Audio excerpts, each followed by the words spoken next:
Award functions एक number के fraud हैं, आप लोग भी मत देखा करो।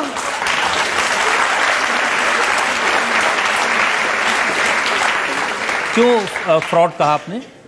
एक नंबर के फ्रॉड हैं, सबके सब ग्रुपिज्म होता है इनका। ये लोग जितने भी अवार्ड फंक्शंस के जो भी ऑर्गेनाइजर्स होते हैं, मान लीजिए कोई अवार्ड फंक्शंस के जो भी सीईओज हैं या ऑर्गेनाइजर्स हैं, ये लोग ऑर्गेनाइजर्स को लेते हैं, उनको पैसा देते हैं, तो ऑर्गेनाइजर सोचता है कि पैसा बचाने के चक्कर में मैं किस को अवार्ड के बदले में एक्सचेंज करके परफॉर्मेंस करा लूँ, और ऑर्गेनाइजर ये सोचता है कि मैं सारी साल में अवार्ड जब आता है तभी मैं न्यूज़ में रहता हूँ या तभी मेरे को एक्टर मिलते हैं, तो मेरी जो पैम्परिंग करेगा, मेरे को जो इस टाइम पे थोड़ा सा मस्का लगाएगा, तो वो मेरा जो फेवरेट्स है, ये सब फेवरेटिज्म चलता है वहाँ पे। सब तरह के ये कभी कोई सब ये बहुत गलत एनवायरनमेंट है ये अवार्ड्स का, मुझे तो नहीं पसंद बिल्कुल भी।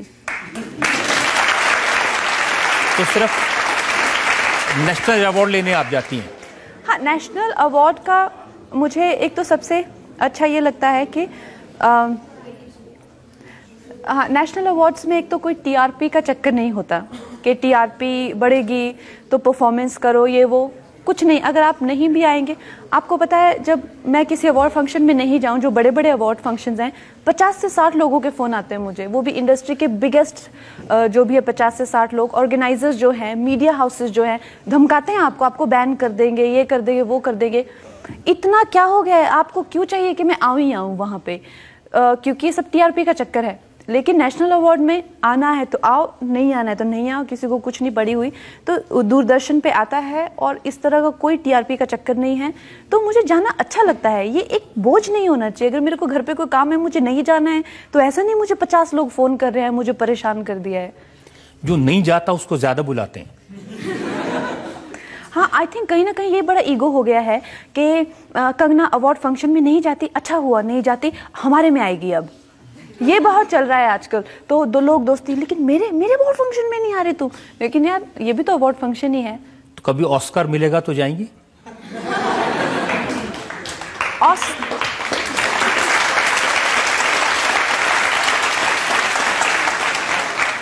मुझे ऑस्कर का बिल्कुल कोई क्रेज नहीं है, और अगर मुझे कभी ऑस्कर मिलेगा भी तो भी मैं नहीं जाऊंगी। मुझे अपने देश में, अपने देशवासियों के लिए राष्ट्रपति से जो पुरस्कार मिलता है, मेरे लिए वही सबसे बड़ा है।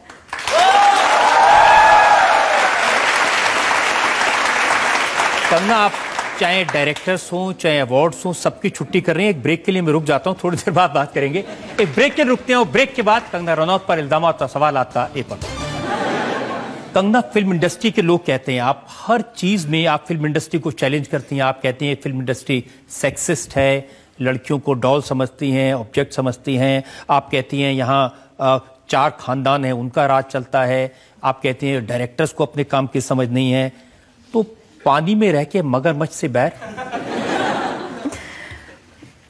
रजत सर, मैंने जो है बहुत ज़्यादा संघर्ष देखा है, और मैंने ये भी चीज़ देखी है कि किसी की मेहनत से और किसी की किस्मत पे किसी का जोर नहीं है।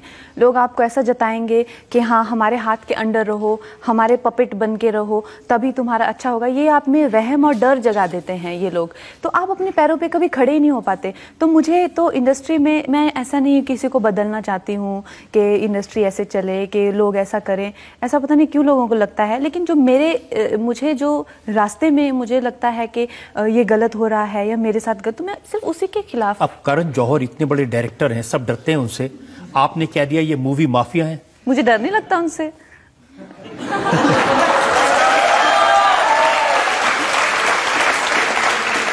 उन्होंने कहा क्योंकि मैं कंगना को काम नहीं दे रहा था, इसलिए कंगना ने मुझे मूवी माफिया कह दिया। करण जौहर की मैंने एक फिल्म की हुई है, उंगली में, उन्होंने मेरे को कोई 10 मिनट, वो मेरी लाइफ की सबसे बड़ी फ्लॉप फिल्म है। मुझे चाहिए ही नहीं उनसे काम, बिल्कुल नहीं चाहिए। लेकिन आपने उनसे ये भी कहा कि वो नेपोटिज्म के जो खानदानवाद चलता है उसके फ्लैग बेरर हैं। तो मेरे सामने बैठे हुए थे, बातचीत कर रहे थे, उन्होंने मुझे कहा कि कंगना, तुम अपने में ही रहती हो, कहीं कोई पार्टीज़ में नहीं जाती, दिखती नहीं हो, अपना ही तुम्हारा मतलब मेरी फैमिली में ही मैं खुश हूँ, तो तुम बड़ी मतलब अपने में ही रहती हो। तो मैंने भी उनकी एक ऑब्जर्वेशन उन्होंने मेरे बारे में बताई, तो मैंने भी कहा कि यार आप लोग लेकिन बहुत एक क्लोज निट सर्कल हो और आप लोग काफ़ी मतलब नेपोटिज्म और ये सब देखने को मिलता है, तो मैंने सोचा हम कुछ ऐसे ही आदान प्रदान कर रहे थे विचारों का, वो तो बिल्कुल ही चढ़ गए बाद में, फिर मुझ पे बहुत ज़्यादा गुस्सा हो गए। आपने कह दिया कि ये 4-5 खानदान है जो फिल्म इंडस्ट्री चलाते हैं, तो ये तो बात सच है। देखिए वो लोग कहते हैं जो खानदान वाले बच्चे होते हैं उनको फिल्म इंडस्ट्री को ऑब्जर्व करने का, उनको डिक्शन का, लैंग्वेज का, हॉर्स राइडिंग का, डांस का, ये सब की ट्रेनिंग मिलती है।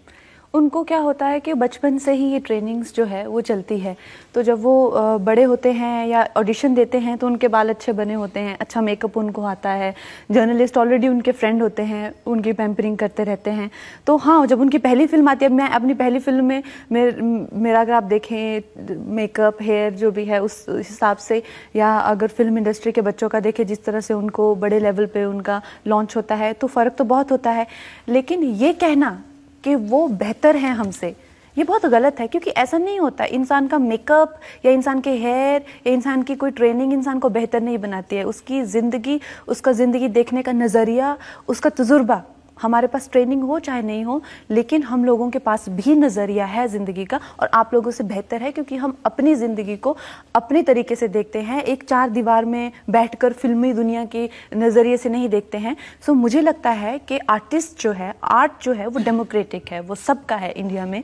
तो ऐसा कहना, और ऐसा उन्होंने जो एक वाहियात ब्लॉग लिखा था जिसमें कहा था कि इंडस्ट्री के ही बच्चे सबसे बेस्ट हैं, वही अच्छे दिखते हैं। मैंने 50,000 लड़कियों को ऑडिशन किया और उसमें जो है कोई भी एक भी निकल के नहीं आया, ये वही आता है। बिकॉज आपका नज़रिया है, वो ज़रूरी नहीं है ये सच है, आप ऐसा समझ सकते हैं। अब लेकिन हो सकता है मुझे कोई ऐसा अच्छा लगे जो कि बिल्कुल रॉ हो, जो कि जब मुझे अनुराग बासु ने देखा था, इनफैक्ट मुझे बहुत लोगों ने ऑडिशन में जो है रिजेक्ट भी किया है, बहुत लोगों ने मुझे काम भी नहीं दिया है। लेकिन जब मुझे शेखर कपूर जी ने देखा गैंगस्टर से पहले, तो उन्होंने मुझे कहा तुम्हें फिल्मों में काम करना चाहिए। अनुराग बासु ने मुझे देखा तो कहते कि अरे वाह, तुम्हारे बाल बड़े अच्छे हैं। तो जबकि मैंने ऐसे, मैं लोगों का नाम नहीं लेना चाहती, लेकिन कहीं वो तो बाल स्ट्रेट करा लो, तुमको डिंपल नहीं पड़ते हैं, तुम्हारी आंखें भी काली हैं। तो अपना अपना नजरिया होता है। अभी वही चीज जो है अनुराग बासु को अच्छी लगी, वही किसी को अच्छी नहीं लगी। आदित्य चोपड़ा ने आपको कहा कि आप तो 10 साल में भी कहीं नहीं पहुंच सकती। हाँ, उन्होंने रिक्कू जी को कहा था। वो मुझे गैंगस्टर के बाद वो मुझे आदित्य चोपड़ा जी से मिलाने लेके गए थे। तो फिर आदित्य जी ने मुझे अपने ऑफिस बुलाया, उन्होंने मुझे सुल्तान ऑफर की।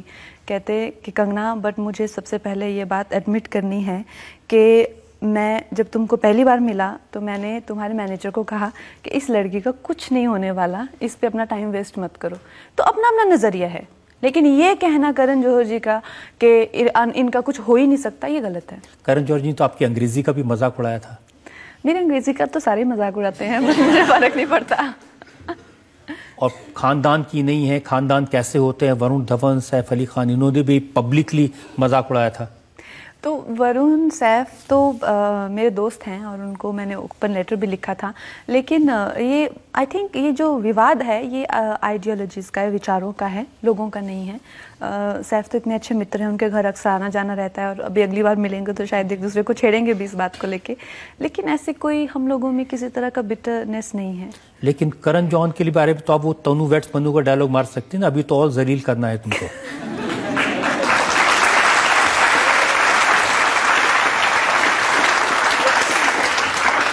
और आप घी डाल रहे हैं उसमें पूरा।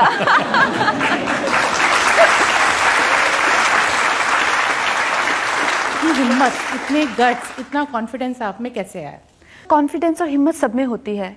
हम लोग डरते किस चीज़ से हैं? क्यों हम कुछ खो देंगे। क्या खो देंगे हम? वो होती है हमारी फैमिली, उनका प्यार, उनकी इज्जत, उनके भावनाएं। इससे हमेशा हर लड़की डरती है। और अदरवाइज डर किस चीज़ का? किससे डरना? वो इंसान ही तो हैं, जो आप ही की तरह तो हैं बिल्कुल। तो जब ये चीज़ों से इंसान आगे आ जाता है उभर के आ जाता है। तो मुझे बहुत रिस्पेक्ट है हर उस इंसान के लिए जो कि उसको हमेशा समाज में इंसान को बड़ा संभल संभल के चलना पड़ता है, ऐसा जैसे रस्सी की तरह समाज होता है। और खासकर लड़कियां, ऐसा नहीं है कि आप जो चाहे नहीं बोल सकती, कर सकती, खड़ी हो सकती किसी चीज़ के अगेंस्ट, लेकिन आपके दिमाग में हज़ार चीज़ें आएंगी, वो हर हज़ार चीज़ें वो होंगी जिनके प्रति आप भावुक हैं, आप प्रेम करती हैं उनसे यार, तो इंसान कॉन्फ्लिक्टेड रहता है।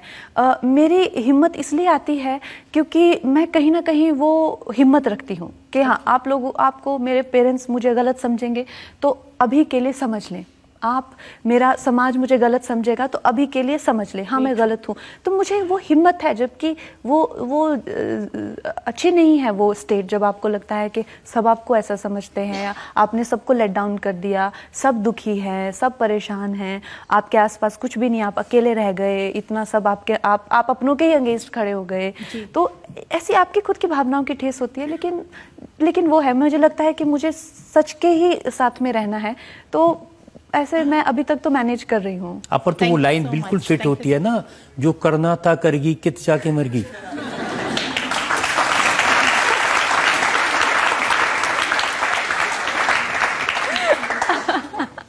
वो मेरे गाने की लाइन है। आई होप अभी मैं थोड़ा, मेरी ज़िंदगी बहुत ज़्यादा उतार चढ़ाव रहते हैं मेरी ज़िंदगी में। आई होप कुछ मुझे एक बम्पी राइड ना मिले, थोड़ा सा आराम भी मिले ज़िंदगी में। आराम है ही नहीं मेरी लाइफ में बिल्कुल। लेकिन अगर हिम्मत दिखानी है तो आराम कैसे मिलेगा? बस वही अगर है। सबसे टकराना है, बगावत करनी है तो आराम कैसे मिलेगा? मैंने वैसे जान के तो मैं बगावत नहीं करती, पर मेरे ऐसे जैसे मैंने कहा, रास्ते में अब या तो फिर आप रुक जाएं या तो फिर आप बगावत करें, कुछ मेरे पास ऑप्शन ही नहीं रहता।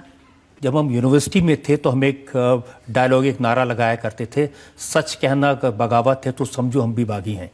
मुझे लगता है आप पर ये बिल्कुल फिट होती है बात। आप पे भी फिट होती है रजत सर।